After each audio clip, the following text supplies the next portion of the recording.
Simple గా లెక్కించండి, selection సాధించండి. Welcome back to Vinex IAS academy. ఈ ప్రాబ్లమ్ ని సాల్వ్ చేశారా? చేయకపోతే ఆన్సర్ చూద్దాం రండి. చూడండి, 3 power 25 ప్లస్ 3 power 26 ప్లస్ 3 power 27 ప్లస్ 3 power 28 ఈజ్ డివిజిబుల్ బై. చూడండి ఎలా చేయాలో. ముందు 3 power 25 కామన్ తీయండి.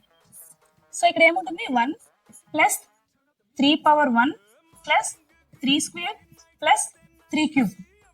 చూడండి, 3 power 25, 1 ప్లస్ 3 power 1 అంటే 3 square means 9, 3 cube means 27. So 3 power 25 into 40. చూడండి, ఇప్పుడు ఈ 40 అనేది ఇక్కడ ఉన్న నెంబర్స్ దేంతో డివైడ్ అవుతుందో చూడాలి. 40 అనేది ఈ 4 ఆప్షన్స్ దేంతో కూడా డివైడ్ అవ్వదు.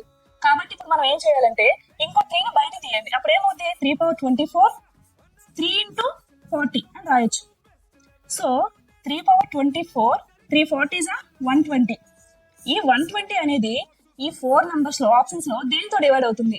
సో 120 అనేది 30 తో డివైడ్ అవుతుంది కాబట్టి మన ఆన్సర్ అనేది 30. సో ఈ హోల్ నంబర్ అనేది 30 తో డివైడ్ అవుతుంది. లాస్ట్ ఇయర్ ఇదే క్వశ్చన్ ఆర్ఆర్బి ఎగ్జామ్ లో వచ్చింది. ఇలాంటి మరిన్ని ట్రిక్స్ కోసం ఫాలో వినెక్స్ ఐఏఎస్ అకాడమీ.